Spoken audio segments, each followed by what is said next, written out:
You been maybe ghosted by someone recently or in the past and it's really, really hurt you?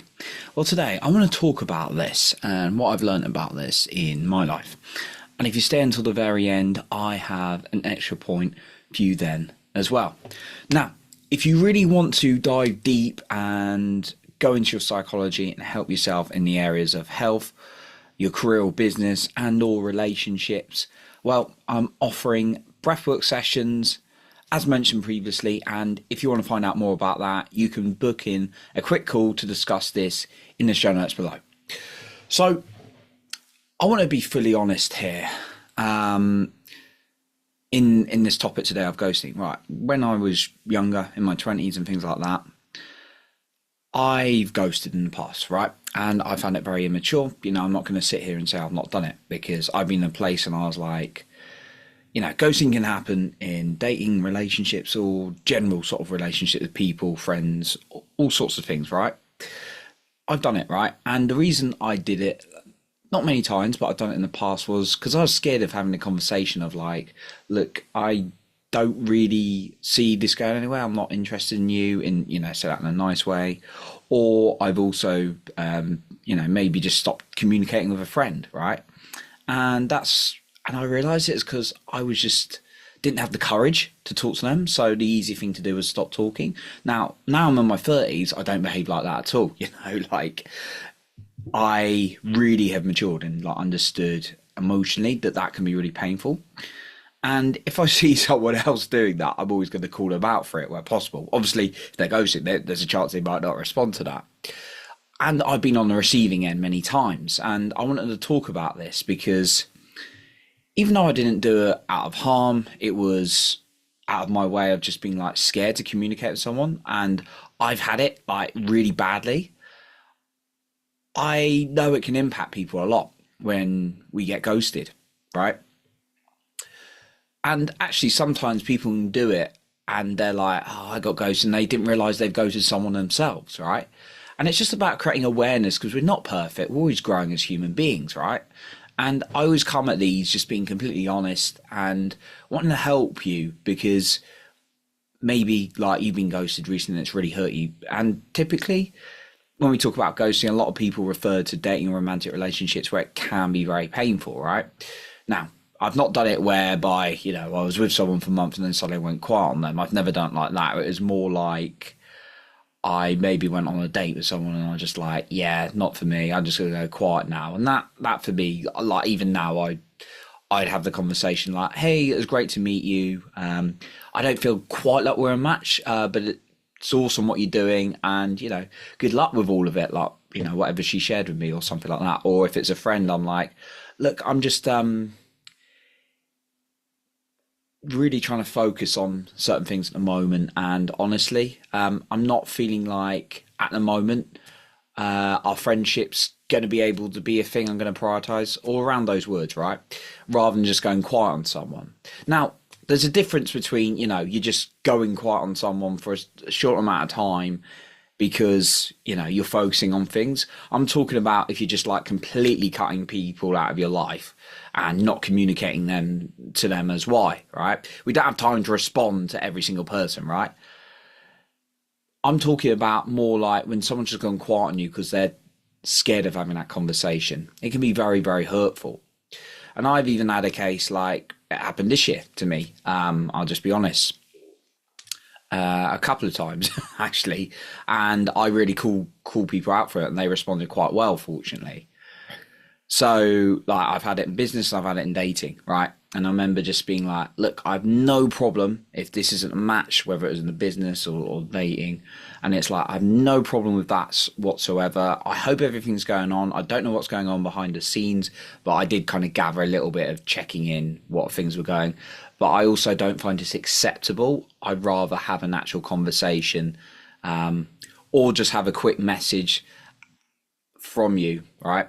Because I'm a big believer in communicating, even if that requires a little bit of courage. I have no problem with like someone saying no to me, and that's something some people have to work up to. I used to have massive problems. I used to have lots of insecurities around someone saying no, whether that's in personal or my professional life, right?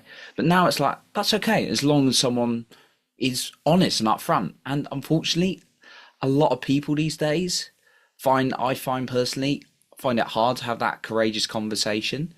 And it's easy for us to take it personally, like, oh, it's all about us. Oh, if they've gone quiet on me, they've ghosted me. Oh, I'm not a great person. No, it's about them if they've ghosted you. It's about them not being great. It doesn't make the person a bad person, right? Like I've shared, like when I was younger, I've like ghosted. Like even if it was like, just off like a date or just knowing someone or very shortly. But that's because it was about me. It was like me just not being courageous enough, not having that confidence. If the like I said something and they got, upset backwards, I don't want to deal with that. And that just was my insecurity, right? So I really want to talk to you about this and what you can do today, because it's easy to feel really upset when someone's ghosted you. So maybe you're really, really hurting right now and you're like putting it on your head. Well, that's probably not helping you very much. So I really want to share this with you today. So the first thing I'm going to say is sit with the feeling, first of all. Don't go reactively back at someone. That could make things worse, right?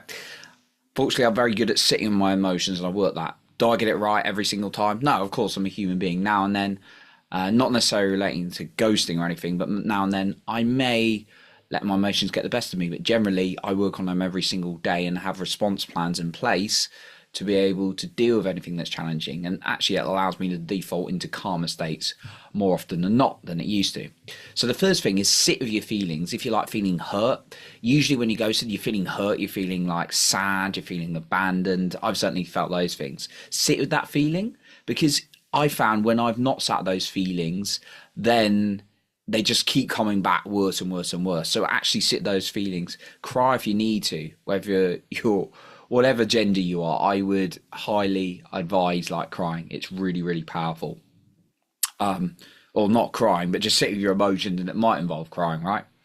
So do that, right? Because sitting with your emotions will allow you to connect with you, and that will allow you to build a better relationship with yourself as well. And I personally found when I've done that, I've bounced back a lot quicker. The second thing I'm going to say is talk to someone about it. Talk to someone like you trust and say, look, I got really hurt, someone ghosted me. And someone you can trust who can listen, ideally. Because I found when I've done that, they've been really able to reassure me. I mean, I've had conversations with my coach and be like, look, they just went quiet. And, I was talked it through with him and I was like, yeah. And it's like, and actually a better opportunity did show up after that, right? But talking it through with someone could really help. And then the third thing is express to them if possible. Now, if someone's ghosted you and you can't get in contact, don't try and blow up the phone and trying every way possible to get in contact with them. There's a point where you leave it. But if it is possible, do express in an expressive but, tailored way, not like going extreme or doing anything too personally to them, because I find that really helps. So I would say something like this. Hey, look, I just want to first of all check in that everything's okay. First of all, nothing bad's happened. And if like, oh no, it's okay, I've just been busy. Then I would say something like, hey, look, I don't really, it's totally fine if you're not interested or you don't want to talk to me anymore. I've got no problem with that. I would just appreciate communication, because in all honesty, I find it disrespectful for you to just suddenly go quiet on me. I'm assuming you don't want to communicate anymore. That's totally cool. I was just expressing that because I felt quite hurt and I didn't really find that acceptable. Say something along those lines. That's the kind of thing I would say, because that's you sticking up for you and that's you building a better relationship. You're not looking for any kind of outcome. You're probably not going to speak to that person again, but it's putting out that energy that you're sticking up for you. And it's also, even if they don't respond well, that's going to say again more about them than you. I actually find they respond quite well, personally, the people I've talked to, when I've expressed that in a healthy manner. If they don't, that shows a lot more insecurities about them and it's not about you. But that really allows them to maybe learn a lesson so they don't know it to other people. And you've done some good as well as sticking up for yourself. So those are my 3 points around ghosting. It's about the other person and not you, right? Now, I got a final point for you as well. I want to mention again, though, that if you are curious about breathwork, all you got to do is book in a call, which is a link in the show notes below.